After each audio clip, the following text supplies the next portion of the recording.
early that love had conditions, that you had to earn care by being quiet, useful, or perfect. So you started performing and called it belonging. You became fluent in "I'm fine," expert in showing up with a smile while your soul screamed.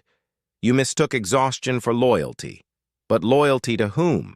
You believed that if you stopped trying, you'd be forgotten, that your worth was tied to your output. So you kept going, not for joy, but for survival. You apologized for existing, for needing space, for taking up room.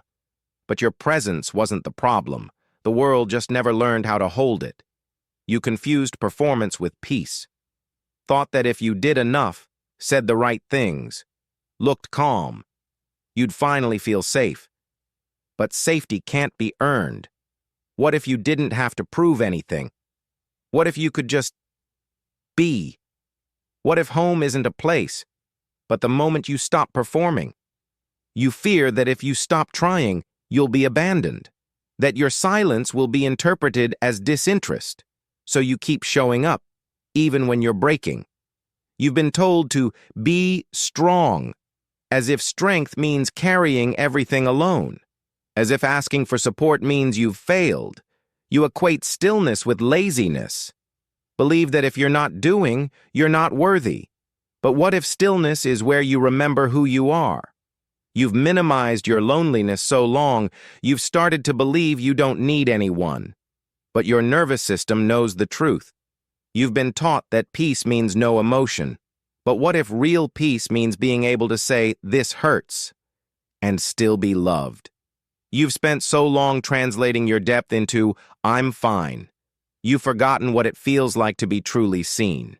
Your worth was never conditional. It was inherent.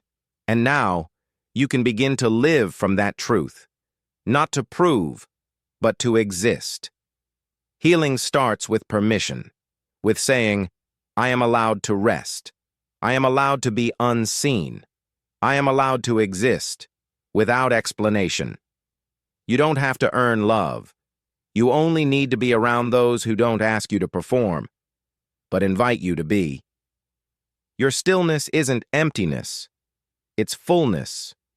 And every time you choose to stop, not out of burnout, but out of choice, you're coming home. You are allowed to be quiet, to need nothing, to take up space without apology. That's not weakness, it's wholeness. This isn't about becoming less. It's about becoming known to yourself, to let go of the need to prove. And remember that home is where you stop. You don't have to prove your worth anymore. You don't have to earn love. You can begin to rest, not as a reward, but as a right. Start by listening to the part of you that still fears being unseen, to the child who learned to perform. Honor that fear, then gently invite it to rest. Your need for rest isn't a flaw, it's a truth. And the fact that you still long for peace, after everything, is not weakness, it's hope.